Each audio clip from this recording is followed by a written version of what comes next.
Hello everyone, welcome back. Today is, oh god, I always forget what day it is. Today is Tuesday the 25th of February and I'm back to talk about the coronavirus yet again. COVID-19 is the proper name, but I'm still going to refer to it as the coronavirus because that's what I feel like. So first off with the numbers, the current count is 80,348 people infected. Let me just get a screenshot of that because it always changes by the time I edit the video. 2,707 deaths. And let's see today, 144 new cases for South Korea, 58 new cases for Italy, 34 new cases for Iran. Actually, the Middle East has got quite a few new cases. Bahrain, Iraq, Kuwait suddenly appearing. Croatia is appearing on there now, the first case.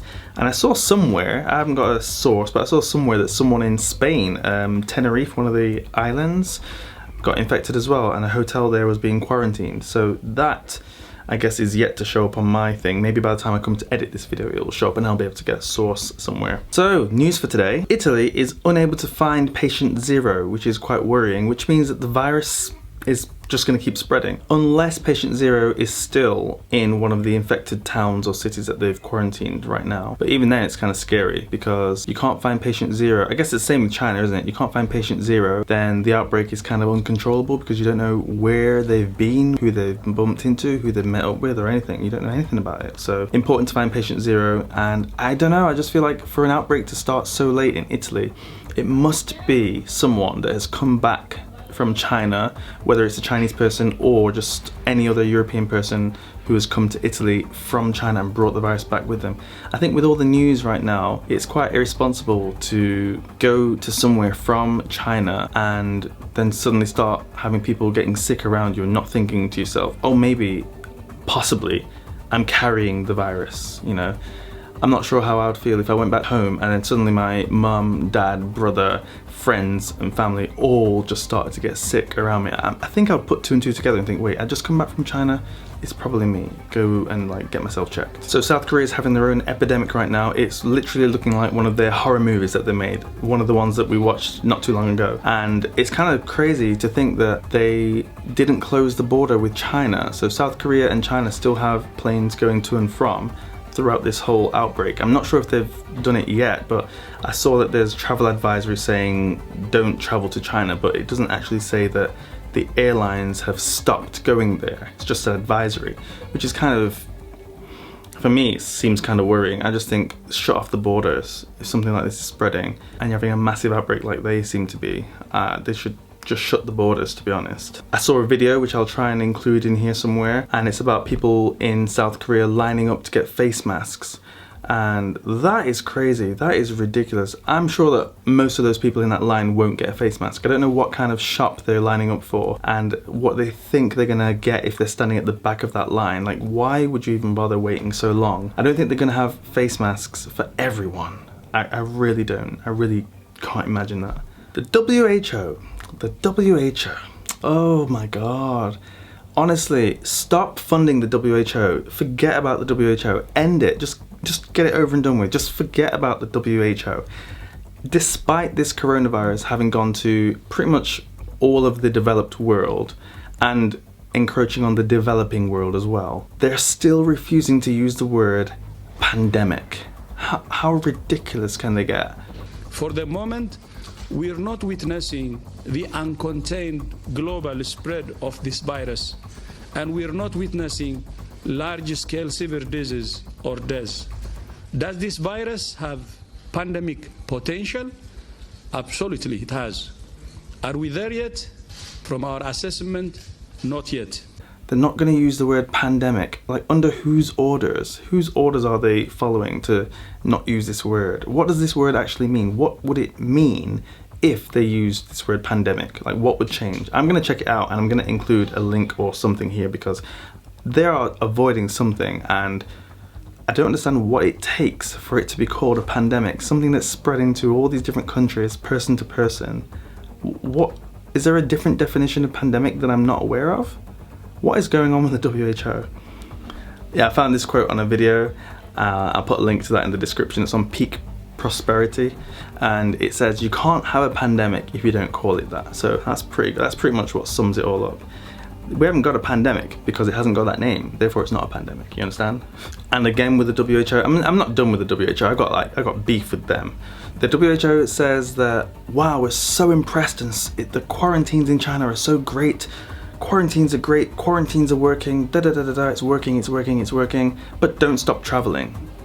These are the two opposite things, quarantine and travel. Quarantine and travel, these are opposites. How can you have both? How can you say the quarantines are great and they are working, but don't stop traveling to China? I don't understand. What is wrong with them? They don't understand what they're saying. They've got issues. And also this narrative that the virus has peaked. The virus has peaked. I don't understand how a virus just peaks. How does it peak? You mean that it's gone and no one is getting it again? I don't think so. Look at the rest of the world. Everyone's still getting it. And I'm sure it's still happening in some places in China that are going unreported. But you know, how can it peak? There's no cure. There's no treatment. There's no medication for it. How does it peak? Something that can travel from person to person so rapidly and develop so quickly. How does that peak? Why is everyone being told to go back to work? That's what I don't get. I mean, I can understand why people are being told to go back to work because the economy is going to take a massive hit if everyone's just chilling at home. But the virus can't peak. It cannot peak. It doesn't peak. It won't peak until everyone's either dead, everyone's been infected, or there's a vaccination. So there's news that some of the migrant workers who were let out of their hometowns because of this back to work thing, some of them have got to their cities of work and they're being told that they can't go into the accommodation. So they've traveled probably thousands of kilometers to get to where they should be working and then told that they've got nowhere to live. So they're on the streets. And I've seen some pictures, which I can't share because, I've seen some pictures of migrant workers, they've got nowhere to go. So they're just pretty much, it's like homeless. In something that's a little bit more worrying for, I guess, the majority of people right now in China, and probably the rest of the world as well, to be honest, looking at the stock market, is that a lot of companies right now are having financial difficulties, and about 6% of companies will be going bankrupt or may go bankrupt. And pretty much everyone's going to be having financial difficulties, like in terms of companies, because they've been paying salaries and paying rent, but they've not been getting income or productivity because the workers are all at home. So that's going to cause some massive problems for the employment market, which I guess is the reason why they're on this back to work thing, because you can't just freeze the economy completely over something where there's a massive recovery rate compared to death rate. So I don't know. It's a difficult position to be in if you're the leader of China. Go back to work or keep everyone at home. And some people can't even go out to buy food. The supermarkets aren't allowed to open in some places. I don't know, what do you do? And finally, I just want to say what I think I've learned from this and looking at past endemics and pandemics is that governments around the world seem to really care about the economy more than they care about the health of their citizens, which is kind of strange because without citizens you have nothing.